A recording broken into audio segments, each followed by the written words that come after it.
दुर्गा सप्तशती के 5वें अध्याय में देवताओं द्वारा देवी की स्तुति इस प्रकार की गई है। महर्षि मेधा ने कहा, पूर्व काल में शुंभ निशुंभ नामक असुरों ने अपने बल के मद से इंद्र का त्रिलोकी राज्य और यज्ञों के भाग छीन लिए। वह दोनों सूर्य, चंद्रमा, धर्मराज और वरुण के अधिकार भी छीनकर स्वयं ही उनका उपयोग करने लगे। वायु और अग्नि का कार्य भी वही करने लगे और इसके पश्चात उन्होंने जिन देवताओं का राज्य छीना था उनको अपने अपने स्थान से निकाल दिया। इस तरह से अधिकार छिने हुए तथा दैत्यों द्वारा निकाले हुए देवता अपराजिता देवी का स्मरण करने लगे। देवी ने हमको वर दिया था कि मैं तुम्हारी संपूर्ण विपत्तियों को नष्ट करके रक्षा करूंगी। ऐसा विचार कर सब देवता हिमालय पर गए और भगवती विष्णु माया की स्तुति करने लगे। देवताओं ने कहा, देवी को नमस्कार है, शिव को नमस्कार है, प्रकृति और भद्रा को नमस्कार है। हम लोग रौद्रा, नित्या और गौरी को नमस्कार करते हैं। ज्योत्सनामयी, चंद्र रूपिणी व सुख रूपी देवी को निरंतर नमस्कार है। शरणागतों का कल्याण करने वाली वृद्धि और सिद्धि रूपा देवी को हम बार बार नमस्कार करते हैं। और नेत्रवती राजाओं की लक्ष्मी तथा संवारणी को नमस्कार है। दुर्गा को, दुर्ग स्थलों को पार करने वाली दुर्ग रूपा को, सारा, सर्वकारिणी, ख्याति, कृष्ण और धूम्र देवी को सदैव नमस्कार है। अत्यंत सौम्य तथा अत्यंत रौद्र रूपा को हम नमस्कार करते हैं, उन्हें हमारा बारंबार प्रणाम है। जगत की आधारभूत कृत देवी को बार बार नमस्कार करते हैं। जिस देवी को प्राणी मात्र विष्णु माया कहते हैं उसको नमस्कार है, उसको नमस्कार है, उसको नमस्कार है। जो देवी संपूर्ण प्राणियों में चेतना कहलाती है उसको नमस्कार है, उसको नमस्कार है, उसको नमस्कार है। जो देवी संपूर्ण प्राणियों बुद्धि रूप से स्थित है उसको नमस्कार है, उसको नमस्कार है, उसको नमस्कार है। जो देवी सब प्राणियों में निंद्रा रूप में विराजमान है उसको नमस्कार है, उसको नमस्कार है, उसको नमस्कार है। जो संपूर्ण प्राणियों में शिवा रूप में विराजमान है उसको नमस्कार है, उसको नमस्कार है, उसको नमस्कार है। जो देवी संपूर्ण प्राणियों में छाया रूप में स्थित है उसको नमस्कार है, उसको नमस्कार है, उसको नमस्कार है। जो देवी सब प्राणियों में शक्ति रूप में स्थित है उसको नमस्कार है, उसको नमस्कार है, उसको नमस्कार है। जो देवी संपूर्ण प्राणियों में तृष्णा रूप में स्थित है उसको नमस्कार है, उसको नमस्कार है, उसको नमस्कार है। जो देवी सब प्राणियों में शांति रूप में स्थित है उसको नमस्कार है, उसको नमस्कार है, उसको नमस्कार है। जो देवी सब प्राणियों में जाति रूप में स्थित है उसको नमस्कार है, उसको नमस्कार है, उसको नमस्कार है। जो देवी सब प्राणियों में लज्जा रूप से स्थित है उसको नमस्कार है, उसको नमस्कार है, उसको नमस्कार है। जो देवी सब प्राणियों में शांति रूप में स्थित है उसको नमस्कार है, उसको नमस्कार है, उसको नमस्कार है। जो देवी संपूर्ण प्राणियों में श्रद्धा रूप में स्थित है उसको नमस्कार है, उसको नमस्कार है, उसको नमस्कार है। जो देवी संपूर्ण प्राणियों में कांति रूप में स्थित है, जो देवी सभी प्राणियों में लक्ष्मी रूप में स्थित है उसको नमस्कार है, उसको नमस्कार है, उसको नमस्कार है। जो देवी संपूर्ण प्राणियों में वृत्ति रूप में स्थित है उसको नमस्कार है, उसको नमस्कार है, उसको नमस्कार है। जो देवी सब प्राणियों में स्मृति रूप में विराजमान है उसको नमस्कार है, उसको नमस्कार है, उसको नमस्कार है। जो देवी सब प्राणियों में दया रूप में स्थित है उसको नमस्कार है, उसको नमस्कार है, उसको नमस्कार है। जो देवी सब प्राणियों में तिष्ठु रूप में स्थित है उसको नमस्कार है, उसको नमस्कार है, उसको नमस्कार है।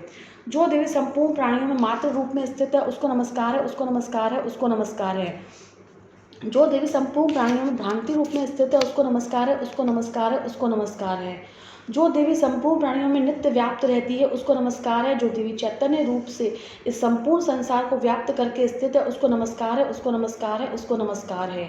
पूर्व काल में देवताओं ने अपने अभिष्ट फल की प्राप्ति के लिए जिसकी स्तुति की है और देवराज इंद्र ने बहुत दिनों तक जिसका सेवन किया है, वह कल्याणकारी साधनाभूत ईश्वरी हमारा कल्याण और मंगल करे, सारी विपत्तियों को नष्ट कर डाले। असुरों के सताए हुए हम संपूर्ण देवता उस परमेश्वरी को उस समय नमस्कार करते हैं तथा जो भक्ति पूर्वक स्मरण की जाने पर तुरंत ही सब विपत्तियों को नष्ट कर देती है, वह जगदम्बा इस समय भी हमारा मंगल करके हमारी समस्त विपत्तियों को दूर करे। महर्षि मेधा ने कहा, हे राजन, इस प्रकार जब देवता स्तुति कर रहे थे तो उसी समय पार्वती देवी गंगा में स्नान करने के लिए आई। तब उनके शरीर से प्रकट होकर शिवा देवी बोली, शुंभ दैत्य के द्वारा स्वर्ग से निकले हुए और निशुंभ से हारे हुए देवता मेरी स्तुति कर रहे हैं। पार्वती के शरीर से अंबिका निकली थी, इसीलिए उसको संपूर्ण लोक में कौशिकी कहते हैं। कौशिकी के प्रकट होने के पश्चात पार्वती देवी के शरीर का रंग काला हो गया और वह हिमालय पर रहने वाली कालिका देवी के नाम से प्रसिद्ध हुई।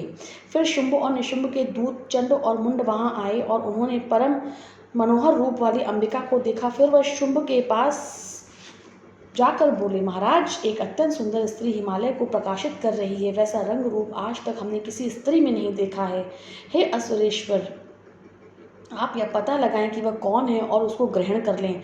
वह स्त्री स्त्रियों में रत्न है। वह अपनी कांति से दसों दिशाओं को प्रकाशित करती हुई वहाँ स्थित है, इसलिए उसको देखना उचित है। हे प्रभु, तीनों लोकों के हाथी, घोड़े और मणि इत्यादि जितने रत्न हैं, वह सब समय आपके घर में शोभामयान है। हाथियों में रत्न रूप ऐरावत हाथी, उच्च श्रवा नामक घोड़ा तो आप इंद्र से लेकर आए हैं। हंसों द्वारा जुटा हुआ विमान तो ब्रह्मा जी के पास था, वह भी अब आपके पास है। और यह महापद्य नामक खजाना जो आपने कुबेर से छीना है, समुद्र ने आपका सदा खिले हुए पुष्पों की जो किंजनकली नामक माला दी है। वरुण का कंचन की वर्षा करने वाला छत्र आपके पास है। रथों में श्रेष्ठ प्रजापति का रथ भी आपके पास है। हे दैत्येंद्र, मृत्यु से उत्कांतिता नामक शक्ति भी आपने छीन ली है, और वरुण का पाश भी आपके पास निशुंभ के पास ही है। और समुद्र में पैदा होने वाले सब प्रकार के रत्न भी आपके भ्राता निशुंभ के अधिकार में हैं, और जो अग्नि में न जल सके ऐसे 2 वस्त्र भी अग्निदेव ने आपको दिए हैं। दैत्यराज, इस प्रकार सारी रत्न रूपी वस्तुएं आप संग्रह कर चुके हैं, तो फिर वह कल्याणकारी स्त्रियों में रत्न रूप अनुपम स्त्री आप क्यों नहीं ग्रहण करते? महर्षि मेधा बोले। चंडमुंड का यह वचन सुनकर शुंभ ने विचारा कि सुग्रीव को अपना दूत बनाकर देवी के पास भेजा जाए। प्रथम उसको सबको समझा दिया जाए और कहा जाए कि वहां जाकर तुम अच्छी तरीके से समझाना और ऐसा उपाय करना जिससे वह प्रसन्न होकर तुम्हारे साथ मेरे पास चली आए। भली प्रकार समझा कर कहना। दूत सुग्रीव पर्वत के उस रमणीय भाग में पहुंचा जहां देवी रहती थी। दूत ने कहा, है देवी, दैत्यों का राजा शुंभ जो इस समय तीनों लोगों का स्वामी है, मैं उसका दूत हूँ और यहाँ तुम्हारे पास आया हूँ। संपूर्ण देवता उसकी आज्ञा एक सुर से मानते हैं और जो कुछ उसने कहला भेजा है वह सुनो। उसने कहा, है समय संपूर्ण त्रिलोकी मेरे वश में है और संपूर्ण यज्ञों के भाग को पृथक पृथक मैं ही लेता हूँ, और तीनों लोकों में जितने श्रेष्ठ रत्न हैं वह सब मेरे पास है। देवराज इंद्र का वाहन ऐरावत मेरे पास है। उच्च श्रवा नामक घोड़ा जो क्षीर सागर मंथन करने से प्रकट हुआ था, उसे देवताओं ने मुझे समर्पित किया है। हे सुंदरी, इसके अतिरिक्त और भी जो रत्नभूषण पदार्थ देवताओं के पास थे वह सब मेरे पास हैं। देवी, मैं तुम्हें संसार की स्त्रियों में रत्न मानता हूँ, क्योंकि रत्नों का उपभोग करने वाला मैं हूँ। अब यह मैं तुझ पर छोड़ता हूँ कि तू मेरे या मेरे भाई महापराक्रमी निशुंभ की सेवा में आ जाए। यदि तू मुझे वरेगी तो तुझे अतुल महान ऐश्वर्य की प्राप्ति होगी, और तुम अपनी बुद्धि से यह विचार कर मेरे पास चली आओ। महर्षि मेधा ने कहा, दूत के ऐसा कहने पर संपूर्ण जगत का कल्याण करने वाली भगवती दुर्गा मन ही मन मुस्कुराई और इस प्रकार कहने लगी, हे दूत, तू जो कुछ कह रहा है वह सत्य है और इसमें किंचित मात्र भी झूठ नहीं है। शुंभ इस समय तीनों लोगों का स्वामी है और निशुंभ भी उसी की तरह पराक्रमी है, किंतु इसके संबंध में जो मैं प्रतिज्ञा कर चुकी हूँ उसे मैं कैसे झुठला सकती हूँ। मैंने जो प्रतिज्ञा की है उसे सुनो। जो मुझे युद्ध में जीत लेगा और मेरे अभिमान को खंडित करेगा तथा मेरे समान बलशाली होगा, वही मेरा स्वामी होगा। इसीलिए शुंभ अथवा महापराक्रमी निशुंभ यहाँ आए और युद्ध में जीत कर मुझसे विवाह कर लें। इसमें भला देर की क्या आवश्यकता है? दूत ने कहा, देवी, तुम अभिमान में भरी हुई हो। इस त्रिलोकी में मुझे तो कोई ऐसा दिखाई नहीं देता कि जो शुंभ और निशुंभ के सामने ठहर सके। हे देवी, तो फिर तुम जैसी स्त्री उसके सामने रणभूमि में ठहर सकोगी?